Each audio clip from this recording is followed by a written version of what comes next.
Hi, I am Meena Uikey. आज मैं coding decoding section लेने जा रही हूँ, जो कि एग्ज़ाम के लिए बहुत ज़्यादा इम्पोर्टेंट टॉपिक है।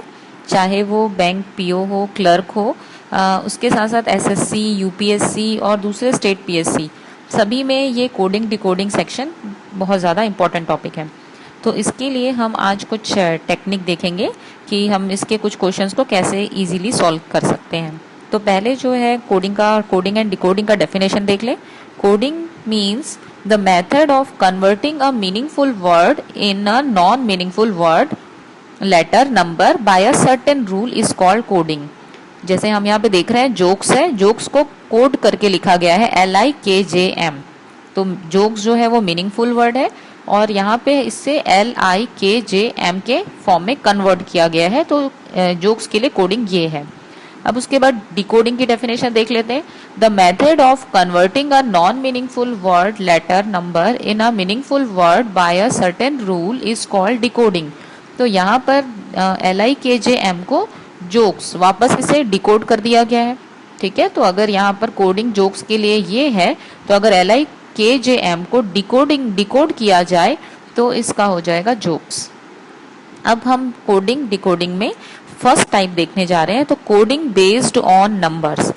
अब इसमें लिखा हुआ है if Chandra is coded as 49, Kala is coded as 25, what is the code for Chandrika. तो इसके लिए हम सबसे पहले ये देखेंगे कि सी के लिए कोड क्या है, एच के लिए कोड क्या है, एन के लिए क्या है, डी के लिए क्या है, आर के लिए क्या है और ए के लिए क्या है। ठीक है, तो इसमें जो सी का कोड लिया गया है 3। ठीक है, अब ये सी का 3 कैसा हो जाता है, अगर हम कभी भी नंबरिंग की करें तो अल्फ़ाबेट से अगर शुरू करें तो ए का होगा 1, बी का होगा 2, सी का हो जाएगा 3 एंड डी का हो जाएगा 4। अब इसके लिए कुछ बच्चे ये काम करते हैं कि जैसे एग्जाम हॉल में एंट्री करें तो सबसे पहले पेपर पे ए से लेके जेड तक, जो उनका ए से लेके जेड तक, वो पूरे 1 से 26 तक लेटर्स के नंबरिंग कर देते हैं। उसके बाद फिर क्वेश्चन करना शुरू करते हैं। और कई बार बच्चे ऐसा करते हैं, जैसे ये क्वेश्चन सामने आया उसके बाद ये ए से लेके जेड तक नंबरिंग करने जाते हैं। तो उसमें वहां पर उनका अननेसेसरी टाइम वेस्ट होता है। तो ये ज़्यादा बेस्ट होगा कि हमें ये याद होना चाहिए। इससे फ़ायदा ये होता है कि हम जैसे कोई क्वेश्चन देखो तो अगर हमें नंबर याद है तो हम तुरंत ही उसको कैलकुलेट कर सकते हैं कि, और जजमेंट हमारा इजीली हो पाता है। ठीक है, तो ये नंबर तो हमें याद रहने ही चाहिए। तो इसके लिए हम कुछ टेक्निक देखते हैं। पहले हम ये क्वेश्चन चंद्रा का कुछ क्वेश्चन सॉल्व कर लेते हैं, उसके बाद फिर हम इसका टेक्निक सीखने जाएंगे कि ए से जेड तक हम किस तरीके से याद रख सकते हैं इजीली। तो सबसे पहले तो सी का कोड हो जाएगा 3, एच का कोड होगा 8, ए का कोड होगा 1, एन का कोड है 14, डी का कोड है 4, आर का कोड है 18 एंड ए का कोड है 1। ठीक है, तो जब आप इसको सम करोगे तो ऐड करने के बाद ये आ रहा है 49। ठीक है, तो ये हो गया हमारा 49। तो इसी तरीके से जब कला का भी चेक करोगे तो आपका 25 आएगा। तो हम पहले याद रखने की इसकी टेक्निक सीखते हैं। और ये जो टेक्निक है ये बहुत ही स्टूपिड सी टेक्निक है, जिसके थ्रू आप ऐसा काम करके आप थोड़ा याद करने का काम आसानी से कर सकते हो। जैसे जनरली ए का तो सबको याद रहता है, बी का भी मैक्सिमम याद ही रख सकते हैं, सी भी याद रख सकते हैं एंड डी का भी आप याद रख सकते हो। ठीक है, अब प्रॉब्लम ई से भी, ई भी याद रख ही सकते हैं और जेड लास्ट में आता है तो जेड का भी आपको याद होना चाहिए कि 26 होता है। ठीक है, तो अगर आपने इतना याद कर लिया तो अब हमारे काम की चीज है, एक सबसे फर्स्ट आप सीख लीजिए ई ज्योति।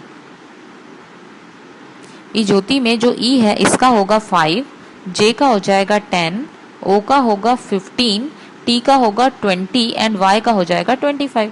इसका मतलब ये 5 का टेबल नजर आ रहा है, 5, 10, 15, 20, 25। तो आपको ये इजोती वर्ड अगर आप याद रखते हैं तो आपको ये EJOTY का कोड तो याद ही हो जाएगा। ठीक है, अब इसमें से बचे हैं बाकी चीजें, उसकी कोडिंग हम देख लेते हैं। अब हम जो देखने जा रहे हैं, सबसे पहले मैं इसमें डिस्कस कर रही हूँ एच के लिए। ठीक है, तो एच का जब आप कोड देखो तो देखो एच में आपको ऐसी चीजें नजर आएंगी, हम एच को ऐसा लिख सकते हैं। तो ये हमारा 8 नजर आ रहा है इसमें। तो अगर हम देखें तो एच जो है स्टार्ट ना ही बीच में है ना ही लास्ट में है, स्टार्टिंग में ही एच आता है। इसका मतलब एच का कोड हो गया आपका 8। एच के लिए हमारा कोड हुआ 8। इसके बाद फिर हम आते हैं एच के बाद आर पे। आर का कोड हम देखते हैं, आर हमने ऐसा लिखा और यहाँ पर आपको दिख रहा है आर को भी मैं 8 बना सकती हूँ, और आर जो है हमारा बीच में आता है, तो बीच में आता है इसलिए ये हो गया 18। तो एच का 8, आर का 18।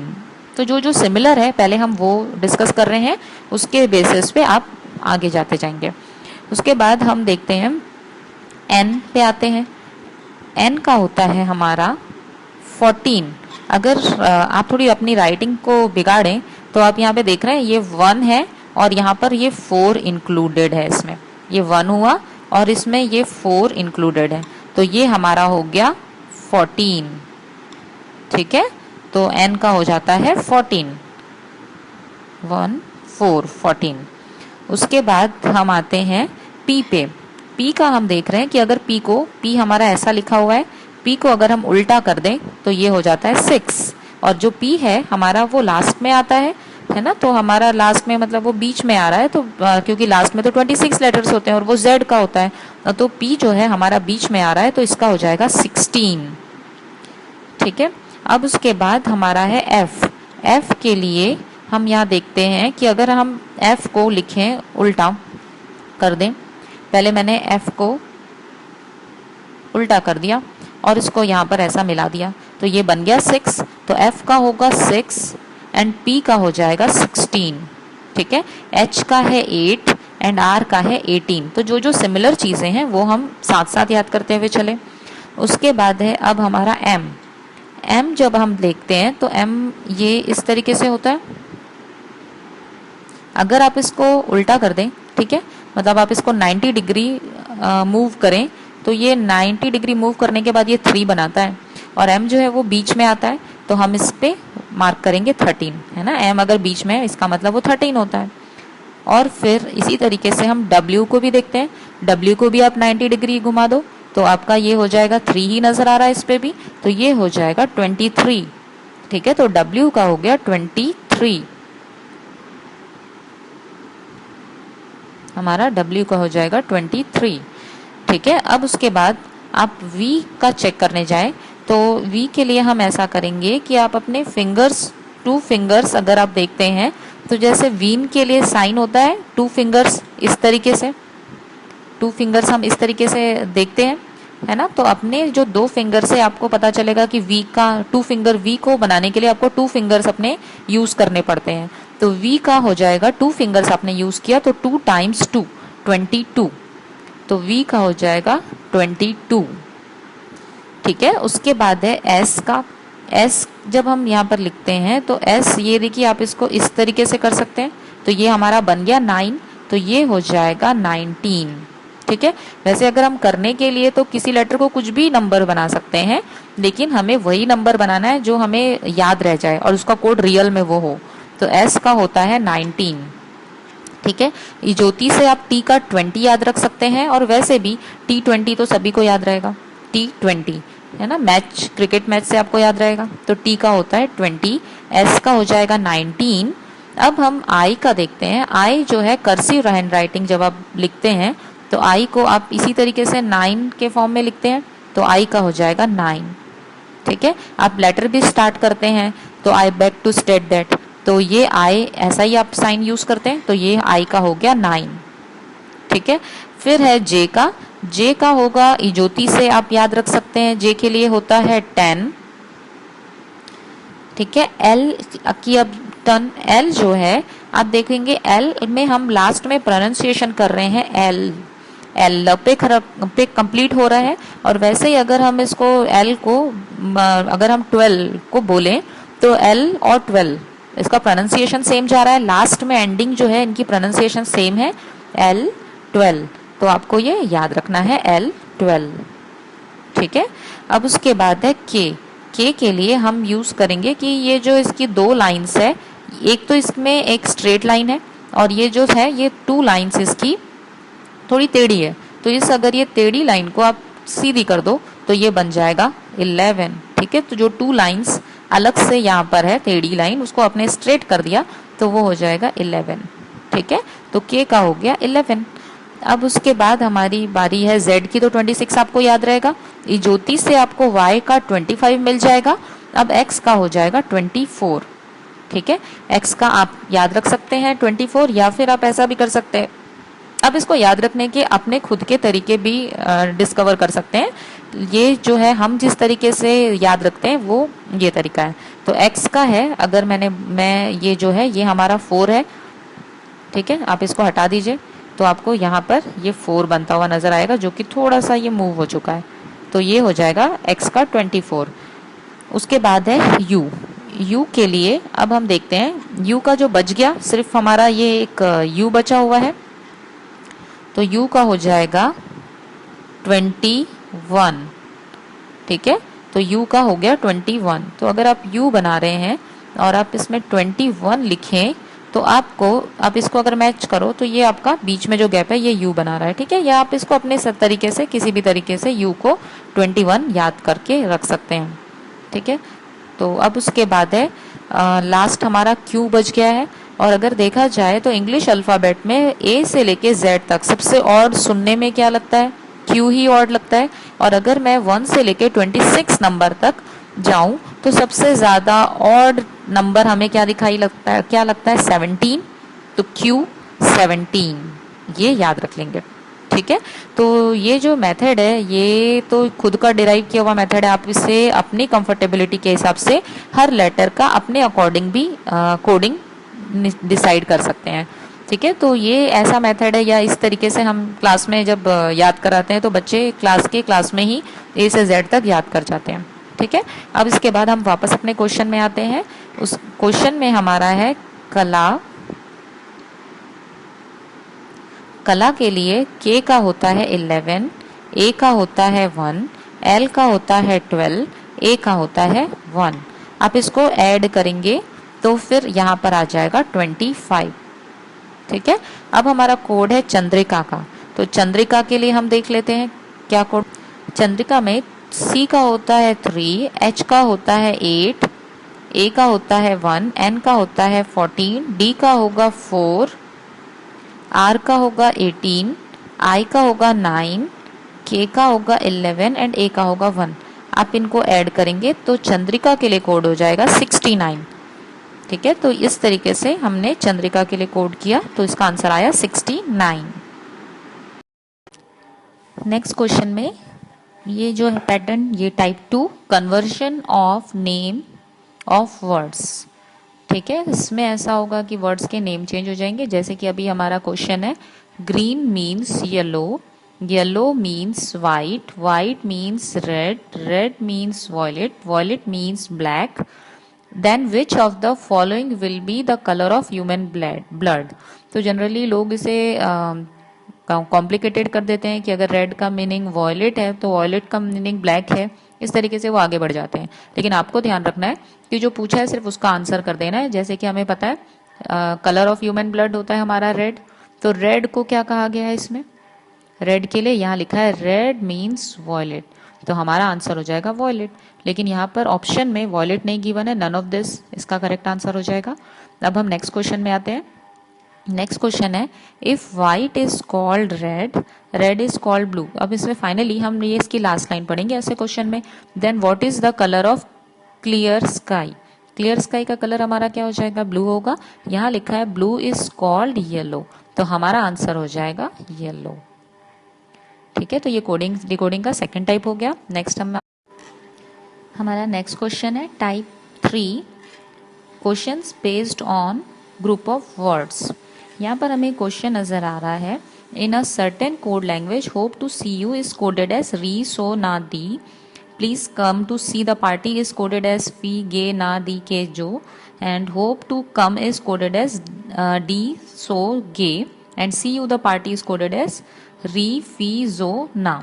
तो अब हम इसमें देखते हैं, फर्स्ट क्वेश्चन हमसे पूछा गया है कि how is please coded in the given code language. तो जब भी हमारे सामने ये क्वेश्चन आए तो हमें सबसे पहले इसे इस फॉर्म में लिख लेना है। ठीक है, मतलब सारे जो लाइन्स है वो एक लाइन में ही हमें नजर आए, जिससे कि हमें सर्च करना आसान हो जाए। तो अब इसका हम जो ट्रिक सीखेंगे वो ये है कि सबसे पहले हम होप को देखते हैं कि होप कहाँ कहाँ आया हुआ है। होप हमें सबसे फर्स्ट सेंटेंस में नज़र आ रहा है, उसके बाद होप मुझे थर्ड सेंटेंस में भी नज़र आ रहा है और कहीं नहीं दिखाई दे रहा। तो हम फर्स्ट और थर्ड में देखेंगे कि ऐसा कौन सा वर्ड है जो सिर्फ फर्स्ट और थर्ड में आया हुआ है। तो ऐसे वर्ड हैं हमारे जो कि सिर्फ फर्स्ट और थर्ड में, वो है सो।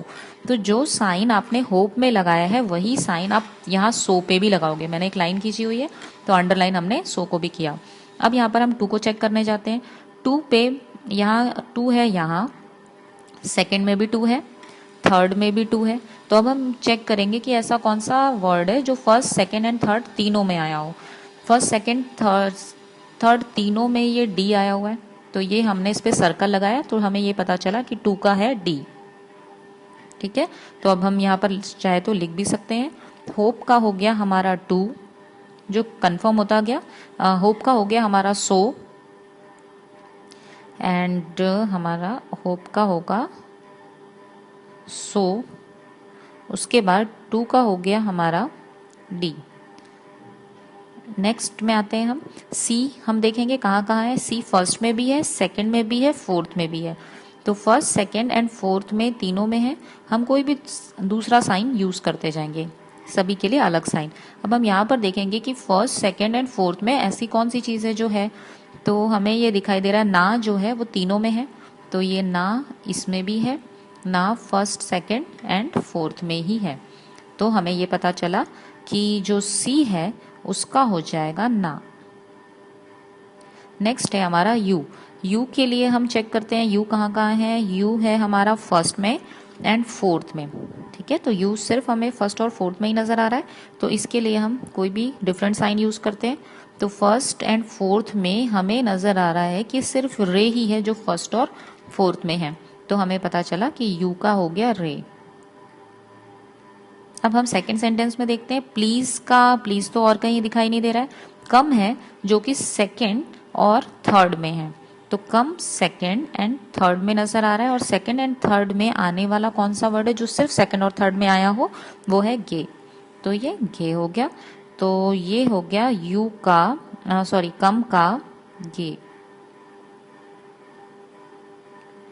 अब इसके बाद यहाँ पर बचा है द पार्टी। द पार्टी के लिए देखो ये द पार्टी यहाँ भी आया हुआ है, द पार्टी सेम वर्ड यहाँ भी आया हुआ है। तो ये द पार्टी जो है हमारा, द पार्टी के लिए हम यहाँ देखेंगे कि सेकंड और फोर्थ में ऐसी कौन सी दो चीजें हैं जो आई हुई हैं। तो सेकंड और फोर्थ में मुझे नजर आ रहा है फी भी आया है, जो भी आया है। इसका मतलब सेकंड और फोर्थ में फी और जो है, और यहाँ भी फी भी आया हुआ है एंड जो भी आया हुआ है। यहाँ भी फी सेकंड में फी भी आया हुआ है एंड जो भी आया हुआ है। ठीक है, तो ये हो गया। इसका मतलब ये हुआ कि द का फी भी हो सकता है, जो भी हो सकता है, पार्टी का भी फी भी हो सकता है, जो भी हो सकता है, दोनों में से कोई एक चीज दोनों का होगा। अब उसके बाद हमारे पास यहाँ अब कुछ बचा हुआ है। सी भी हमारा कंप्लीट हो गया था, सी का हमारा निकला था ना, ये सी यहाँ भी आया हुआ था। ठीक है, तो सी जो है हमारा आया था फर्स्ट सेकंड एंड फोर्थ में। तो फर्स्ट सेकंड एंड फोर्थ में हमारा आया था सी। सी का हमने निकाला था ना, तो ये इसमें मैंने ट्रायंगल लगा दूं। अब इसके हिसाब से हमारा सब कुछ कंप्लीट हो गया सभी। अब हमसे क्वेश्चन पूछा गया है कि प्लीज के लिए कोड क्या है। तो प्लीज यहाँ पर ये अकेला बच गया है, और ये प्लीज का कोड हो जाएगा के। प्लीज के लिए कोड हो गया के।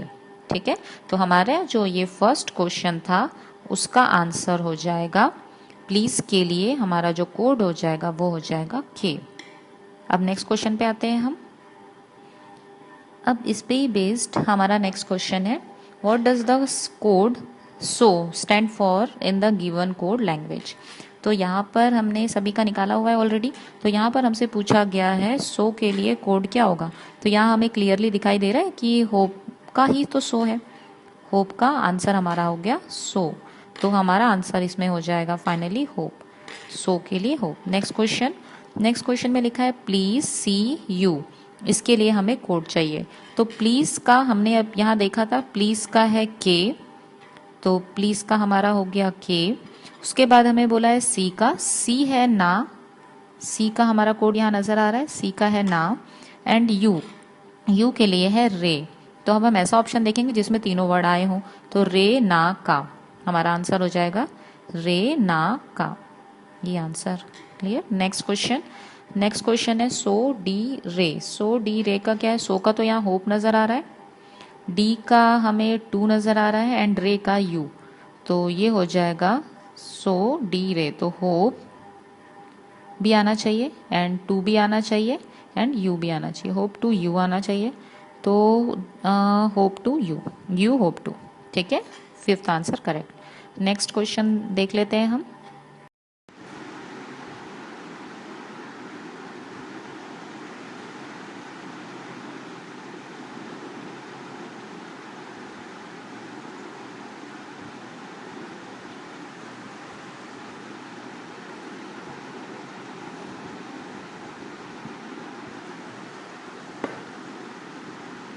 हाय, आई एम मीना उइके।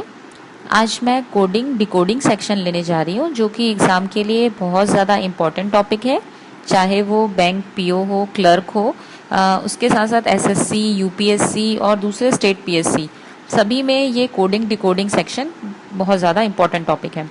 तो इसके लिए हम आज कुछ टेक्निक देखेंगे कि हम इसके कुछ क्वेश्चंस को कैसे इजीली सॉल्व कर सकते हैं। तो पहले जो है कोडिंग एंड डिकोडिंग का डेफिनेशन देख ले। Coding means the method of converting a meaningful word in a non-meaningful word, letter, number by a certain rule is called coding। जैसे हम यहाँ पे देख रहे हैं जोक्स है, जोक्स को कोड करके लिखा गया है LIKJM। तो जोक्स जो है वो मीनिंगफुल वर्ड है और यहाँ पे इससे LIKJM के फॉर्म में कन्वर्ट किया गया है, तो जोक्स के लिए कोडिंग ये है। अब उसके बाद डिकोडिंग की डेफिनेशन देख लेते हैं। The method of converting a non meaningful word, letter, number in a meaningful word by a certain rule is called decoding. तो यहाँ पर LIKJM को जोक्स वापस इसे डिकोड कर दिया गया है, ठीक है। तो अगर यहाँ पर कोडिंग जोक्स के लिए ये है, तो अगर LIKJM को डिकोड किया जाए तो इसका हो जाएगा जोक्स। अब हम कोडिंग डिकोडिंग में फर्स्ट टाइप देखने जा रहे हैं, तो कोडिंग बेस्ड ऑन नंबर्स। अब इसमें लिखा हुआ है if Chandra is coded as 49, Kala is coded as 25, what is the code for Chandrika. तो इसके लिए हम सबसे पहले ये देखेंगे कि सी के लिए कोड क्या है, एच के लिए कोड क्या है, एन के लिए क्या है, डी के लिए क्या है, आर के लिए क्या है और ए के लिए क्या है, ठीक है। तो इसमें जो सी का कोड लिया गया है 3, ठीक है। अब ये सी का 3 कैसा हो जाता है, अगर आप हम कभी भी नंबरिंग की करें तो अल्फ़ाबेट से अगर शुरू करें तो ए का होगा 1, बी का होगा 2, सी का हो जाएगा 3 एंड डी का हो जाएगा 4। अब इसके लिए कुछ बच्चे ये काम करते हैं कि जैसे एग्जाम हॉल में एंट्री करें तो सबसे पहले पेपर पे ए से लेके जेड तक, जो उनका ए से लेके जेड तक, वो पूरे 1 से 26 तक लेटर्स के नंबरिंग कर देते हैं, उसके बाद फिर क्वेश्चन करना शुरू करते हैं। और कई बार बच्चे ऐसा करते हैं, जैसे ये क्वेश्चन सामने आया उसके बाद ये ए से लेके जेड तक नंबरिंग करने जाते हैं, तो उसमें वहां पर उनका अननेसेसरी टाइम वेस्ट होता है। तो ये ज़्यादा बेस्ट होगा कि हमें ये याद होना चाहिए। इससे फ़ायदा ये होता है कि हम जैसे कोई क्वेश्चन देखो तो अगर हमें नंबर याद है तो हम तुरंत ही उसको कैलकुलेट कर सकते हैं कि, और जजमेंट हमारा इजीली हो पाता है, ठीक है। तो ये नंबर तो हमें याद रहने ही चाहिए। तो इसके लिए हम कुछ टेक्निक देखते हैं। पहले हम ये क्वेश्चन चंद्रा का कुछ क्वेश्चन सॉल्व कर लेते हैं, उसके बाद फिर हम इसका टेक्निक सीखने जाएंगे कि ए से जेड तक हम किस तरीके से याद रख सकते हैं इजीली।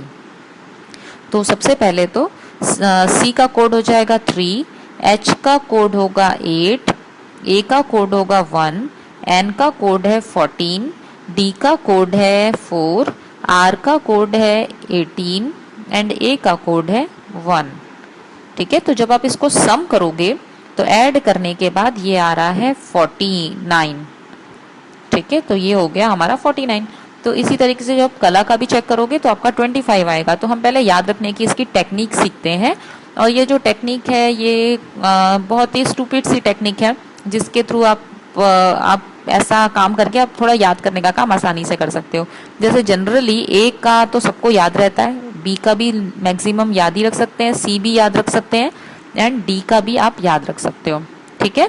अब प्रॉब्लम ई से भी, ई भी याद रख ही सकते हैं, और जेड लास्ट में आता है तो Z का भी आपको याद होना चाहिए कि 26 होता है। ठीक है, तो अगर आपने इतना याद कर लिया तो अब हमारे काम की चीज है, एक सबसे फर्स्ट आप सीख लीजिए ई ज्योति। ई ज्योति में जो ई है इसका होगा 5, जे का हो जाएगा 10, ओ का होगा 15, टी का होगा 20 एंड वाई का हो जाएगा 25। इसका मतलब ये 5 का टेबल नजर आ रहा है, 5, 10, 15, 20, 25। तो आपको ये इजोती वर्ड अगर आप याद रखते हैं तो आपको ये EJOTY का कोड तो याद ही हो जाएगा। ठीक है, अब इसमें से बचे हैं बाकी चीजें, उसकी कोडिंग हम देख लेते हैं। अब हम जो देखने जा रहे हैं, सबसे पहले मैं इसमें डिस्कस कर रही हूँ H के लिए। ठीक है, तो H का जब आप कोड देखो तो देखो H में आपको ऐसी चीजें नजर आएंगी, हम H को ऐसा लिख सकते हैं। तो ये हमारा 8 नजर आ रहा है इसमें। तो अगर हम देखें तो H जो है स्टार्ट ना ही बीच में है ना ही लास्ट में है, स्टार्टिंग में ही H आता है। इसका मतलब H का कोड हो गया आपका 8। H के लिए हमारा कोड हुआ 8। इसके बाद फिर हम आते हैं H के बाद R पे। R का कोड हम देखते हैं, R हमने ऐसा लिखा और यहाँ पर आपको दिख रहा है R को भी मैं 8 बना सकती हूँ। और R जो है हमारा बीच में आता है, तो बीच में आता है इसलिए ये हो गया 18। तो H का 8, R का 18। तो जो जो सिमिलर है पहले हम वो डिस्कस कर रहे हैं, उसके बेसिस पे आप आगे जाते जाएंगे। उसके बाद हम देखते हैं N पे आते हैं। N का होता है हमारा 14। अगर आप थोड़ी अपनी राइटिंग को बिगाड़ें तो आप यहाँ पे देख रहे हैं ये 1 है और यहाँ पर ये 4 इंक्लूडेड है। इसमें ये 1 हुआ और इसमें ये 4 इंक्लूडेड है, तो ये हमारा हो गया 14। ठीक है, तो N का हो जाता है 14, 1 4 14। उसके बाद हम आते हैं P पे। P का हम देख रहे हैं कि अगर P हमारा ऐसा लिखा हुआ है, P को अगर हम उल्टा कर दें तो ये हो जाता है 6। और जो P है हमारा वो लास्ट में आता है ना, तो हमारा लास्ट में मतलब वो बीच में आ रहा है, तो क्योंकि लास्ट में तो 26 लेटर्स होते हैं और वो Z का होता है, तो P जो है हमारा बीच में आ रहा है, तो इसका हो जाएगा 16। ठीक है, अब उसके बाद हमारा है F। F के लिए हम यहाँ देखते हैं कि अगर हम F को लिखें उल्टा कर दें, पहले मैंने F को उल्टा कर दिया और इसको यहाँ पर ऐसा मिला दिया, तो ये बन गया 6। तो F का होगा 6 एंड P का हो जाएगा 16। ठीक है, H का है 8 एंड R का है 18। तो जो जो सिमिलर चीजें हैं वो हम साथ साथ याद करते हुए चले। उसके बाद है अब हमारा M। M जब हम देखते हैं तो M ये इस तरीके से होता है। अगर आप इसको उल्टा कर दें, ठीक है, मतलब आप इसको 90 डिग्री मूव करें तो ये 90 डिग्री मूव करने के बाद ये 3 बनाता है और M जो है वो बीच में आता है, तो हम इस पे मार्क करेंगे 13, है ना। M अगर बीच में है इसका मतलब वो 13 होता है। और फिर इसी तरीके से हम W को भी देखते हैं। W को भी आप 90 डिग्री घुमा दो तो आपका ये हो जाएगा 3 ही नजर आ रहा है इस पे भी, तो ये हो जाएगा 23। ठीक है, तो W का हो गया 23, हमारा W का हो जाएगा 23। ठीक है, अब उसके बाद आप V का चेक करने जाएं तो V के लिए हम ऐसा करेंगे कि आप अपने फिंगर्स 2 फिंगर्स अगर आप देखते हैं तो जैसे वीन के लिए साइन होता है 2 फिंगर्स, इस तरीके से 2 फिंगर्स हम इस तरीके से देखते हैं, है ना। तो अपने जो 2 फिंगर से आपको पता चलेगा कि V का 2 फिंगर, V को बनाने के लिए आपको 2 फिंगर्स अपने यूज करने पड़ते हैं। तो V का हो जाएगा 2 फिंगर्स आपने यूज किया तो 2 टाइम्स 2 22, तो V का हो जाएगा 22। ठीक है, उसके बाद है S का। S जब हम यहाँ पर लिखते हैं तो S ये देखिए आप इसको इस तरीके से कर सकते हैं, तो ये हमारा बन गया 9, तो ये हो जाएगा 19। ठीक है, वैसे अगर हम करने के लिए तो किसी लेटर को कुछ भी नंबर बना सकते हैं, लेकिन हमें वही नंबर बनाना है जो हमें याद रह जाए और उसका कोड रियल में वो हो। तो S का होता है 19। ठीक है, ज्योति से आप T का 20 याद रख सकते हैं और वैसे भी T20 तो सभी को याद रहेगा, T20 है ना, मैच क्रिकेट मैच से आपको याद रहेगा। तो T का होता है 20, S का हो जाएगा 19। अब हम I का देखते हैं। I जो है कर्सिव हैंड राइटिंग जब आप लिखते हैं तो I को आप इसी तरीके से 9 के फॉर्म में लिखते हैं, तो I का हो जाएगा 9। ठीक है, आप लेटर भी स्टार्ट करते हैं तो I beg to state that, तो ये आई ऐसा ही आप साइन यूज करते हैं, तो ये आई का हो गया 9। ठीक है, फिर है जे का। जे का होगा इजोती से आप याद रख सकते हैं, जे के लिए होता है 10।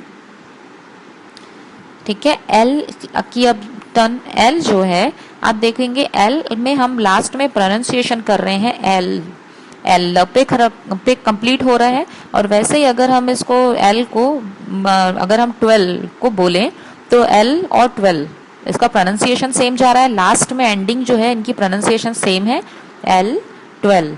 तो आपको ये याद रखना है एल 12। ठीक है, अब उसके बाद है के के लिए हम यूज करेंगे कि ये जो इसकी 2 लाइन्स है, एक तो इसमें एक स्ट्रेट लाइन है और ये जो है ये 2 लाइन्स इसकी थोड़ी टेढ़ी है, तो इस अगर ये टेढ़ी लाइन को आप सीधी कर दो तो ये बन जाएगा 11। ठीक है, तो जो 2 लाइन्स अलग से यहाँ पर है टेढ़ी लाइन, उसको आपने स्ट्रेट कर दिया तो वो हो जाएगा 11। ठीक है, तो के का हो गया 11। अब उसके बाद हमारी बारी है जेड की, तो 26 आपको याद रहेगा। ज्योति से आपको वाई का 25 मिल जाएगा। अब एक्स का हो जाएगा 24। ठीक है, एक्स का आप याद रख सकते हैं 24, या फिर आप ऐसा भी कर सकते हैं, अब इसको याद रखने के अपने खुद के तरीके भी डिस्कवर कर सकते हैं। ये जो है हम जिस तरीके से याद रखते हैं वो ये तरीका है। तो x का है, अगर मैं ये जो है ये हमारा 4 है। ठीक है, आप इसको हटा दीजिए तो आपको यहाँ पर ये 4 बनता हुआ नजर आएगा, जो कि थोड़ा सा ये मूव हो चुका है, तो ये हो जाएगा x का 24। उसके बाद है u के लिए अब हम देखते हैं u का जो बच गया, सिर्फ हमारा ये एक u बचा हुआ है, तो u का हो जाएगा 21। ठीक है, तो u का हो गया 21। तो अगर आप u बना रहे हैं और आप इसमें 21 लिखें तो आपको, आप इसको अगर मैच करो तो ये आपका बीच में जो गैप है ये u बना रहा है। ठीक है, या आप इसको अपने तरीके से किसी भी तरीके से u को 21 याद करके रख सकते हैं। ठीक है, तो अब उसके बाद है लास्ट हमारा q बच गया है। और अगर देखा जाए तो इंग्लिश अल्फ़ाबेट में A से लेके Z तक सबसे ऑड सुनने में क्या लगता है, Q ही ऑड लगता है। और अगर मैं 1 से लेके 26 नंबर तक जाऊं तो सबसे ज्यादा ऑड नंबर हमें क्या लगता है 17, तो Q 17, ये याद रख लेंगे। ठीक है, तो ये जो मेथड है ये तो खुद का डिराइव किया हुआ मेथड है, आप इसे अपनी कंफर्टेबिलिटी के हिसाब से हर लेटर का अपने अकॉर्डिंग भी कोडिंग डिसाइड कर सकते हैं। ठीक है, तो ये ऐसा मेथड है, या इस तरीके से हम क्लास में जब याद कराते हैं तो बच्चे क्लास में ही A से Z तक याद कर जाते हैं। ठीक है, अब इसके बाद हम वापस अपने क्वेश्चन में आते हैं। उस क्वेश्चन में हमारा है कला के लिए K का होता है 11, A का होता है 1, L का होता है 12, A का होता है 1। आप इसको ऐड करेंगे तो फिर यहाँ पर आ जाएगा 25। ठीक है, अब हमारा कोड है चंद्रिका का, तो चंद्रिका के लिए हम देख लेते हैं क्या कोड। चंद्रिका में C का होता है 3, H का होता है 8, A का होता है 1, N का होता है 14, D का होगा 4, R का होगा 18, I का होगा 9, K का होगा 11 एंड A का होगा 1। आप इनको ऐड करेंगे तो चंद्रिका के लिए कोड हो जाएगा 69। ठीक है, तो इस तरीके से हमने चंद्रिका के लिए कोड किया, तो इसका आंसर आया 69। नेक्स्ट क्वेश्चन में ये जो है पैटर्न, ये type 2 conversion of name of words. ठीक है, इसमें ऐसा होगा कि वर्ड्स के नेम चेंज हो जाएंगे, जैसे कि अभी हमारा क्वेश्चन है green means yellow, yellow means white, white means red, red means violet, violet means black, then which of the following will be the colour of human blood. तो generally लोग इसे कॉम्प्लिकेटेड कर देते हैं कि अगर रेड का मीनिंग वॉयलेट है तो वॉयलेट का मीनिंग ब्लैक है, इस तरीके से वो आगे बढ़ जाते हैं। लेकिन आपको ध्यान रखना है कि जो पूछा है सिर्फ उसका आंसर कर देना है। जैसे कि हमें पता है कलर ऑफ ह्यूमन ब्लड होता है हमारा रेड, तो रेड को क्या कहा गया है इसमें, रेड के लिए यहाँ लिखा है रेड मीन्स वॉयलेट, तो हमारा आंसर हो जाएगा वॉयलेट। लेकिन यहाँ पर ऑप्शन में वॉयलेट नहीं गिवन है, नन ऑफ दिस इसका करेक्ट आंसर हो जाएगा। अब हम नेक्स्ट क्वेश्चन में आते हैं।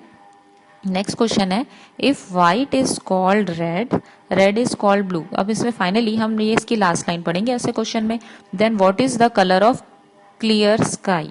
क्लियर स्काई का कलर हमारा क्या हो जाएगा, ब्लू होगा। यहाँ लिखा है ब्लू इज कॉल्ड येलो, तो हमारा आंसर हो जाएगा येलो। ठीक है, तो ये कोडिंग डिकोडिंग का सेकंड टाइप हो गया। नेक्स्ट हमारा नेक्स्ट क्वेश्चन है type 3, questions based on group of words. यहाँ पर हमें क्वेश्चन नजर आ रहा है, in a certain code language hope to see you is coded as री सो ना दी, please come to see the party is coded as फी गे ना दी के जो, and hope to come is coded as D सो गे, and see you the party is coded as री फी जो ना। तो अब हम इसमें देखते हैं, फर्स्ट क्वेश्चन हमसे पूछा गया है कि how is please coded in the given code language. तो जब भी हमारे सामने ये क्वेश्चन आए तो हमें सबसे पहले इसे इस फॉर्म में लिख लेना है। ठीक है, मतलब सारे जो लाइन्स है वो एक लाइन में ही हमें नजर आए, जिससे कि हमें सर्च करना आसान हो जाए। तो अब इसका हम जो ट्रिक सीखेंगे वो ये है कि सबसे पहले हम होप को देखते हैं कि होप कहाँ कहाँ आया हुआ है। होप हमें सबसे फर्स्ट सेंटेंस में नजर आ रहा है, उसके बाद होप मुझे थर्ड सेंटेंस में भी नजर आ रहा है, और कहीं नहीं दिखाई दे रहा। तो हम फर्स्ट और थर्ड में देखेंगे कि ऐसा कौन सा वर्ड है जो सिर्फ फर्स्ट और थर्ड में आया हुआ है। तो ऐसे वर्ड हैं हमारे जो कि सिर्फ फर्स्ट और थर्ड में, वो है सो। तो जो साइन आपने होप में लगाया है वही साइन आप यहाँ सो पे भी लगाओगे। मैंने एक लाइन खींची हुई है तो अंडरलाइन हमने सो को भी किया। अब यहाँ पर हम टू को चेक करने जाते हैं। टू पे यहाँ टू है, यहाँ सेकेंड में भी टू है, थर्ड में भी टू है।